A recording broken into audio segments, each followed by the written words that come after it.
All right, so every year we celebrate the Military Police Corps.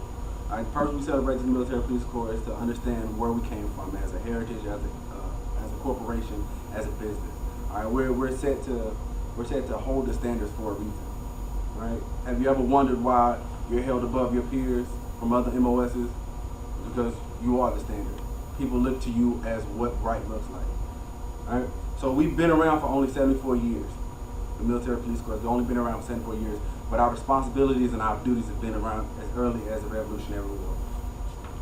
All right, back in the Revolutionary War time frame, leaders, commanders, just like today, they know they needed structure. They needed someone out there to push for discipline, making sure their soldiers are where they're supposed to be, when they're supposed to be, doing the right thing, doing their job, just like today. All right, so what George Washington did back in that time frame, he decided to pull soldiers from different units, from this unit, from that unit, this MOS, that MOS. Pulled those soldiers in. Those soldiers were known as the Merchant Corps, or the Military Police Corps Provost Marshal. In French, that means Provost Marshal. All right, they were composed of 1 captain, 4 lieutenants, 1 clerk, 1 quartermaster sergeant, 2 trumpeters, 2 sergeants, 5 corporals, 43 provosts, and 4 executives, equaling a total of 63 members. All right, they were around till up about 1783. Then they were disbanded. But again, they were brought back during the Civil War time frame because again, during war, we really needed that structure. We really needed those soldiers to push those soldiers to do what they're supposed to do, be what they're supposed to be, and follow the rules and regulations, just like we have today. Then we're gonna move on over to the evolution of the military, the integration of women into the Military Police Corps. All right. Women have been in the Military Police Corps from as early as 1941. All right. Before then, women in the military police corps, just like any other combat MOS, it was slim to none. All right, up until about 2013, 2014 timeframe, females weren't allowed in any combat MOS, which is why, from my experience from the time frame that I've been in, I noticed and I talked to my battle buddies, women join the MP Corps so that way they can get that combat experience and get that ability to go forward and deploy in a combat status. All right, MP Corps, been in MP Corps, we were the first to send females over to combat. The first females were sent over to combat in 1983. In 1983, we sent the first females over to combat. They were brought back a couple of days before because as Americans, we're not comfortable with sending our wives and our mothers to war. So we brought them back. But then 4 days later, we sent them right back over there because we needed them over there. We needed to get them that experience.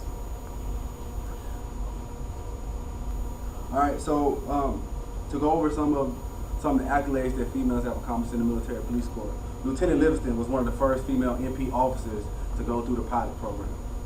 She was an undergraduate, and she was also a part of the 504th MP Battalion, which is the MP Battalion that we serve in today. Sergeant Johnson. Sergeant Johnson was the first female to guard the Tomb of the Unknown. And Sergeant Harris was awarded the Silver Star. She's the first female since the Civil War to be awarded the Silver Star. And she got it for the battlefield, for the battles in Iraq. All right, now we're going to move over to special skills, positions, and promotions in the Military Police Corps. All right, in the Military Police Corps, we have many positions, we have many promotions, we have many special skills. But we're one of the few branches that has a different MOS within our MOS. All right, and I'm talking about MPI, I'm talking about traffic.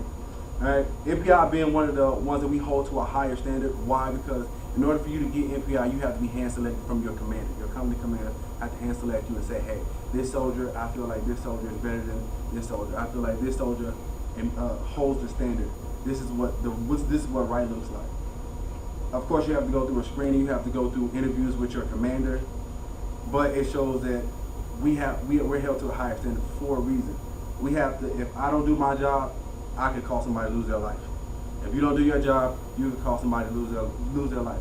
You're responsible. We are MPs are responsible for making sure the soldiers are doing the right thing. They're at the right place at the right time.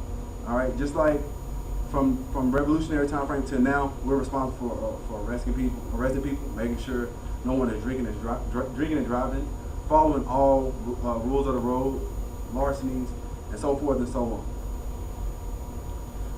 All right, so in conclusion, first we learned about the MP duties dating back to the Revolutionary War. Then we covered females in the military, the integration in the military, some of the accolades that you guys have been able to accomplish. And then we ended with promotions within the military. All right. So I believe I'm done.